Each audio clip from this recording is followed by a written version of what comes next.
Hello and welcome back to Early Talk. It's lovely to have you with me again today.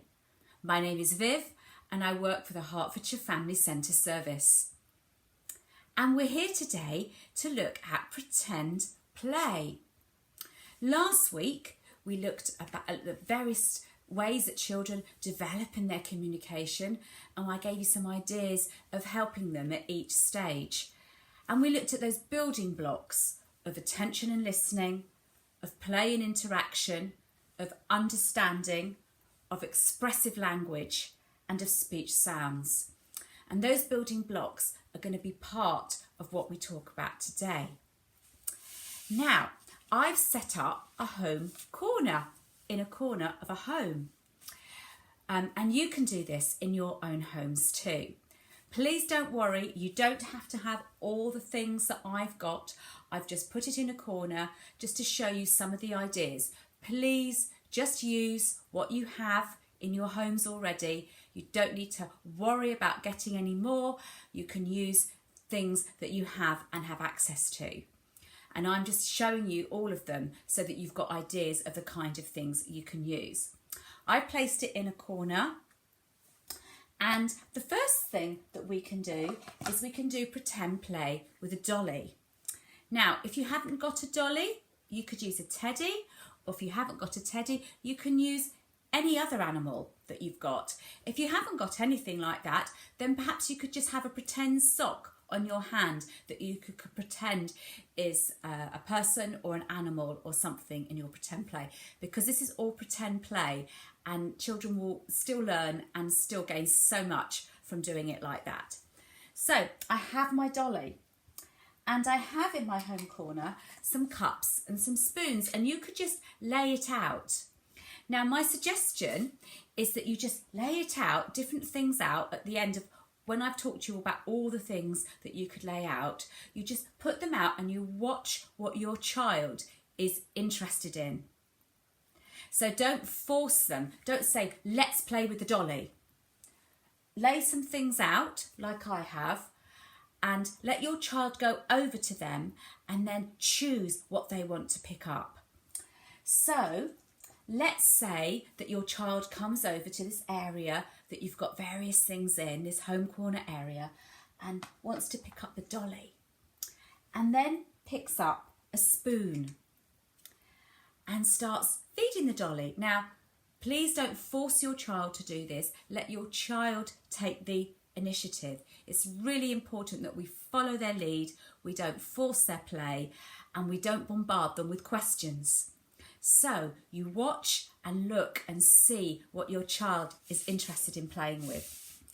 And then, say they were to pick up the spoon and start feeding the dolly, you could say, feeding, feeding, just emphasising those key words. You could say, oh, you've picked up the spoon.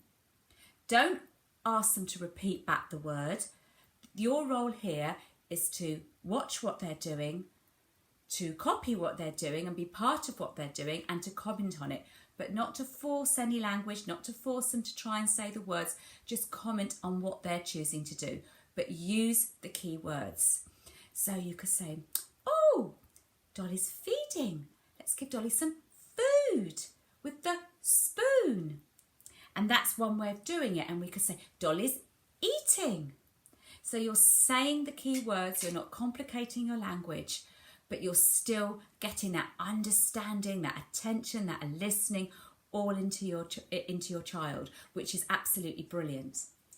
I've also put out some few clothes. Now you don't have to have Dolly's clothes for this. You could just use some of the clothes that maybe your child isn't using at the moment or has grown out of. And let's say your child was interested in picking up the clothes. You could say, oh, dressing, clothes, and you could dress the dolly and talk about what the dolly's wearing. You could name, say they wanted to put this, you could say, oh, putting the trousers on. And you could use key words like that. I've also got a cushion with me here, which I'm going to use as a bed. And they might pretend to put the dolly to sleep on the bed and perhaps put I've got a duster as well for later. They might put that over as a blanket. And again, you would emphasise the key words: bed, sleeping, blanket, and you would comment on what your child is doing, not in a bombarding way, but just watch what your child's interested in and really comment on it and have really lovely time playing together. This kind of pretend play is so important and is so great for a child's development. Your child may just pick up a bowl and start stirring with the bowl. Say you've got a wooden spoon, you've got a bowl, you could put that out. This is just a bowl from the kitchen that is in a kitchen, just a normal bowl. And we could talk about just making this spoon go round in the bowl, and you could talk about that as well. What else might a child pick up? Well, I've put in the home corner, I've made a phone just out of card. I did it really quickly. I put 9 dots on it and a little pretend screen. And I've put that there. You may have a play phone, or you may have something that works better as a phone than what I've chosen. But you could, if your child picks it up and pretends to talk on the phone, we can use the word phone, talking, phoning, and just go with your child on that and have a pretend game around the phone.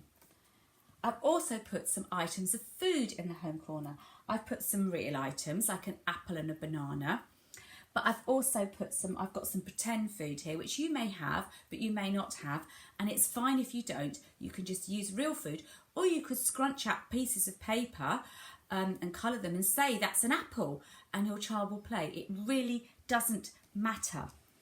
I've got a little bag here. Again, you could just use a shopping bag for this, and we can talk about shopping and, oh, we're going shopping, and we can put the food in the bag. If you've got a cash register, you could have that out. You may not have one of these, but again, you could make one of those with the card, like I have with the phone. It could actually double up as a cash register, and you could play shops. What else could you do?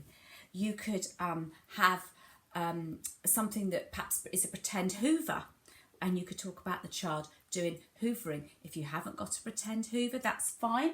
I mentioned earlier that I had a duster, and I could put a duster out. Your child might pretend to do some dusting, and you could talk about dusting and cleaning.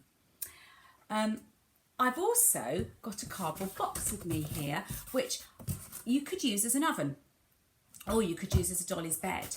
Cardboard boxes are great. You can get so much pretend play out of them. And you could have, if your child, maybe you had this as an oven, you could even sort of draw some knobs on it if you want to pretend. And if your child was to put a plate in the oven, you could talk about the word cooking, and you could talk about putting in the oven and it being hot. And it's all about having those key words.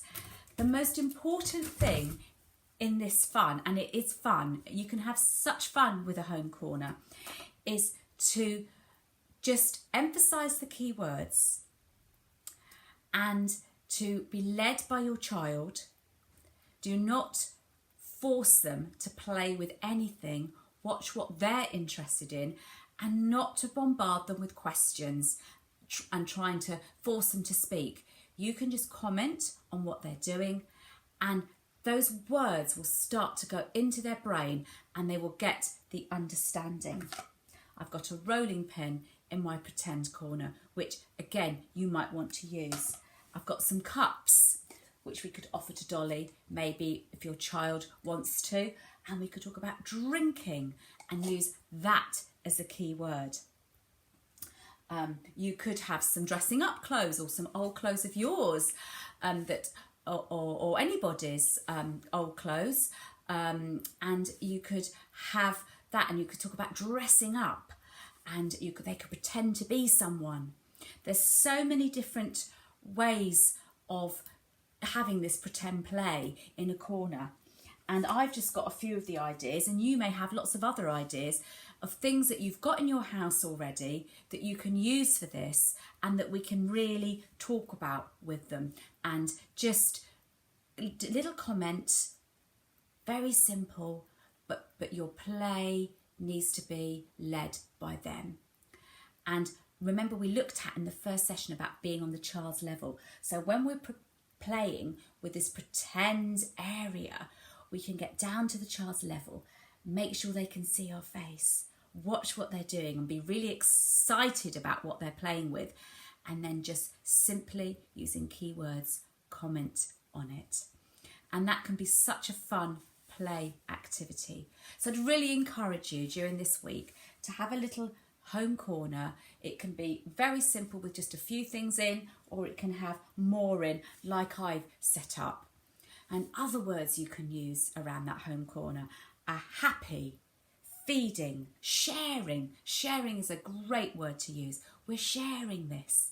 Dolly's sharing this. Teddy's sharing this. And all gone, full if you're pretending to feed a doll. It's fantastic. There's lots of opportunities just to be led by your child in play in a home corner.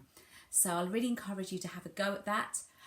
You could set it up and just wait for your child to be interested in it, and don't force it. Don't say, oh, come on, we're going to play in the home corner. Set it up, wait for your child to be interested, and then go and respond to that play and just talk about it with them and be on their level.